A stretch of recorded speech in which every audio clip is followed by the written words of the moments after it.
Hi friends, welcome to tutelage academy. आज के session में मैं आपको इंडस्ट्रियल रिलेशन के एमसीक्यूज करवाऊंगी विद एक्सप्लेनेशन। और ये बहुत ही इंपॉर्टेंट एमसीक्यूज है जो कि किसी भी एमटी एचआर के या फिर एग्जीक्यूटिव ट्रेनिंग के जो एचआर के एग्जाम्स होते हैं पीएसयू के, उसमें पूछे जाते हैं और यूजीसी नेट के पॉइंट ऑफ व्यू से भी बहुत ही इंपॉर्टेंट है। ठीक है। और फ्रेंड्स, ट्यूटलेज एकेडमी का भी एप्लीकेशन है जो कि गूगल प्ले स्टोर से आप डाउनलोड कर सकते हैं, या फिर इस वीडियो के डिस्क्रिप्शन में लिंक दिया हुआ है, वहां से आप direct tutelage academy application download करके वहां से आप अपनी प्रिपरेशन स्टार्ट कर सकते हैं। This is brief introduction about me. और जैसे ही आप ट्यूटलेज एकेडमी एप्लीकेशन पे विजिट करेंगे तो वहां पे आपको कोर्स मिलेगा। एनटीए यूजीसी नेट का टेस्ट सीरीज अवेलेबल है, उसका कोर्स भी अवेलेबल है, साथ में पीएसयू एमटीएचआर का भी कोर्स और टेस्ट सीरीज अवेलेबल है और बहुत ही नॉमिनल रेट में है। तो मैं आपको बोलूंगी कि आप डाउनलोड करिए और प्रिपरेशन अपनी स्टार्ट कर दीजिए।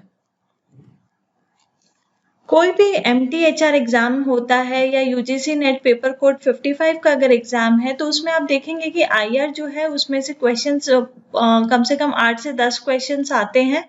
ठीक है, इससे ज्यादा भी आ सकता है। इसका एक यूनिट है, प्लस इससे रिलेटेड जो लेबर लॉज है वो भी दिया हुआ है। और जो एमटीएचआर या फिर ईटी की एग्जाम्स होती है, एग्जीक्यूटिव ट्रेनी एचआर की एग्जाम्स होती है, उसमें भी आईआर से क्वेश्चन आता ही है। तो एचआर सिलेबस में आईआर का बहुत ज्यादा इंपॉर्टेंस है। ठीक है, तो फर्स्ट क्वेश्चन से हम स्टार्ट करते हैं।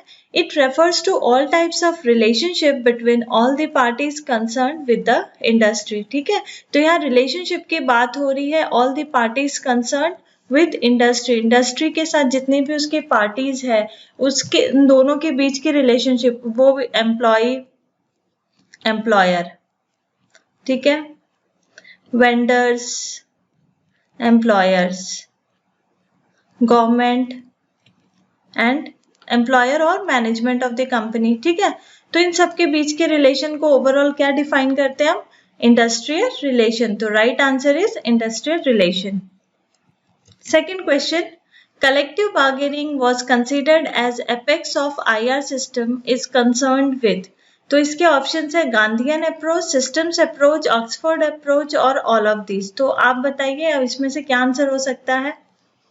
चार ऑप्शंस दिए हुए हैं, तो चलिए देखते हैं हम लोग। कलेक्टिव बार्गेनिंग के बारे में बात हो रही है। कलेक्टिव बार्गेनिंग में क्या होता है? नेगोशिएशन होती है दो पार्टीज के बीच में, एम्प्लॉय विद एम्प्लॉयर। इन दोनों के जो रिप्रेजेंटेटिव्स होते हैं वो आपस में बात करते हैं और किसी भी मुद्दे पे बात होती है, जैसे वो एम्प्लॉय के वेजेस से रिलेटेड हो गया, लीव रेगुलेशन से रिलेटेड हो गया, एम्प्लॉय को किसी चीज की दिक्कत है, अगर वो डायरेक्ट एम्प्लॉयर से नहीं बात कर सकता है, टॉप मैनेजमेंट पे वो हर चीज छोटी छोटी इश्यूज लेके एम्प्लॉय के पास नहीं जा सकता है, तो वो किसके थ्रू बात करता है? ट्रेड यूनियन के थ्रू। और वो प्रोसेस को हम कलेक्टिव बार्गेनिंग कहते हैं।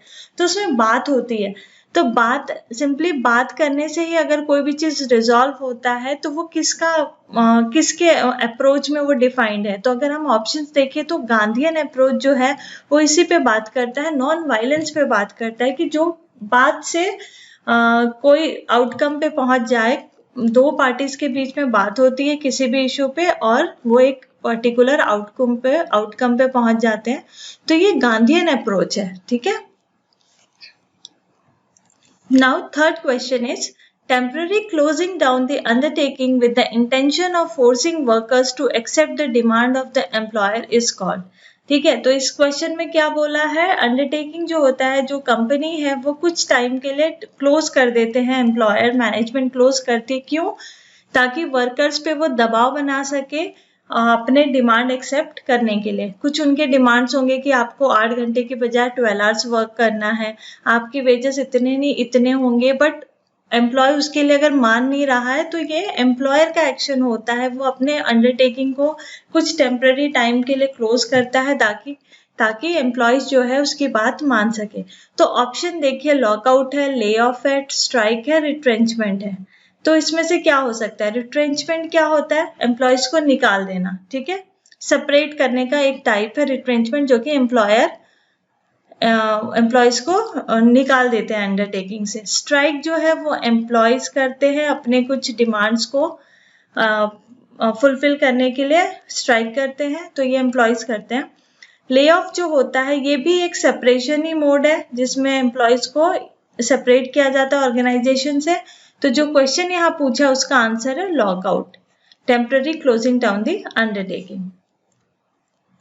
So the next question, question 4, the utility of non-violence as the means of conflict resolution is the principle of। तो अभी इससे पहले भी मैंने बात की थी नॉन वायलेंस किसके सिस्टम में इंक्लूडेड था, किसका अप्रोच था। तो आपको कुछ नहीं सोचना है, this is the Gandhian approach, ठीक है। और भी यहाँ पे दिए हुए option, system approach, both A and B, all of this, but the correct answer is Gandhian approach. The utility of non violence के बारे में बात हो रही है। The concept of unions came into existence as a result of employees। तो ऐसी क्या रीजन थी, क्या कॉज था जिसके वजह से यूनियंस को आना पड़ा, यूनियन फॉर्म होने लगे। तो यहाँ पे ऑप्शंस देखिए, problem of communication, dissatisfaction among workers, longing for belongingness and change in technology. तो इसका आंसर क्या होगा आप बताइए, सोचिए आप लोग।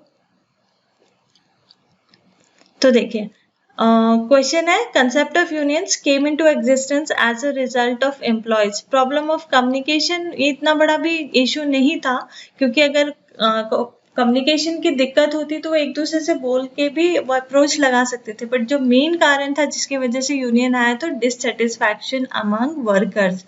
कोई भी इशू को लेकर के उनके बीच में डिससेटिस्फैक्शन रहता था, लीव हो गया, वेजेस हो गया, जो भी उनके जो टर्म्स एंड कंडीशंस थे रिलेटेड टू वर्क, तो उससे वो कोई भी एम्प्लॉयर अगर डिसीजन ले रहा है, अपनी मर्जी से काम करवा रहा है उनसे, जो कि टर्म्स एंड कंडीशंस में नहीं है, उससे बाहर जाके वो उनसे काम करवा रहा है, तो ये सब क्या होता है, एम्प्लॉयज के मन में, वर्कर्स के मन में डिससेटिस्फैक्शन क्रिएट करता है।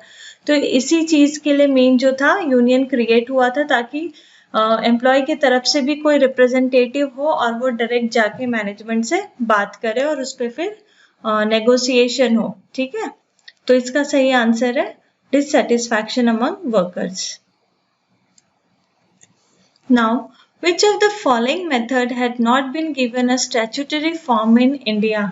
ठीक है, तो ऑप्शंस क्या है, स्टैट्यूटरी फॉर्म कौन से इसमें से जो मेथड्स है जिसको दिया नहीं गया है, conciliation, मेडिएशन, voluntary arbitration and adjudication. तो इसमें से ऑप्शंस देखिए, कंसिलेशन है, वो भी आईडी एक्ट में दिया हुआ है, इंडस्ट्रियल डिस्प्यूट एक्ट में दिया हुआ है। वॉलेंट्री आर्बिट्रेशन के बारे में वहां पे भी मेंशन है, अंडर सेक्शन एडजुडिकेशन का भी दिया हुआ है। तो जो मेन मेथड इसमें है जिसको स्टैट्यूटरी फॉर्म नहीं दिया है, मतलब वो जरूरी नहीं कि वो फॉर्म होना ही चाहिए बाय लॉ, तो वो ऑप्शन है यहाँ पे मेडिएशन, ठीक है। ये सारे मेथड्स क्या है, सेटलमेंट के मेथड्स है। दो पार्टीज के बीच में अगर कोई भी इश्यूज होती है एम्प्लॉयर एम्प्लॉय के बीच में, तो इस मेथड के थ्रू वहां पे सेटलमेंट की जाती है, एक पर्टिकुलर आउटकम पे आया जाता है। तो यहाँ पे इसका सही आंसर है मेडिएशन। Next question is dash refers to the kind of rivalry present within the establishment as there is provision in law of being more than one union in plant। तो इसके ऑप्शंस हम देखते हैं, intra union rivalry, unionism, socialism, none of these. तो यहाँ पे बात क्या हो रही है, kind of rivalry present in the establishment. Because ऐसा है कि आप किसी भी ऑर्गेनाइजेशन में मोर देन वन यूनियन हो सकता है, एक मेजोरिटी होता है और उसके अलावा भी एक होता है, मतलब एक रिकॉग्नाइज्ड यूनियन होता है और उसके अलावा भी होता है। तो यूनियन के बीच की राइवलरी जो होती है वही होती है एस्टैब्लिशमेंट। तो ऑप्शन हमारा ये है इंट्रा यूनियन राइवलरी, ठीक है। Next question is which of the following is not a part of primary strikes.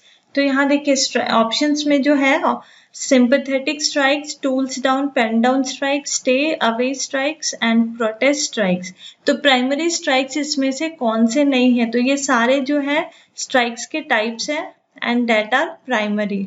Sympathetic strike क्या होता है, अगर किसी भी ऑर्गेनाइजेशन में अगर स्ट्राइक हो रहा है, किसी भी बात को लेकर के एम्प्लॉयज वर्कर्स स्ट्राइक कर रहे हैं, तो दूसरे ऑर्गेनाइजेशंस की भी जो है लोग, वो आके उनको सिंपैथी में स्ट्राइक करते हैं। So this is not a primary strike, ठीक है। तो इसका आंसर होगा option A. Next question, negotiations and collective bargaining are the tools for dash to accomplish the objectives. तो ऑप्शन इसमें है NGO, social organization, government, trade union. तो इसका आंसर क्या होगा? Negotiation and collective bargaining belongs to trade union. तो answer इसका होगा ट्रेड यूनियन. ठीक है. नेक्स्ट क्वेश्चन है, both employers and employees associations come under the purview of. Options आप बताइए क्या हो सकता है. ऑप्शन है trade union, general union, industrial union, government. तो एम्प्लॉयर्स एंड एम्प्लॉयज के एसोसिएशन को क्या बोलते हैं, वो किसके अंडर आते हैं? तो सही आंसर है इसका ट्रेड यूनियन. ठीक है.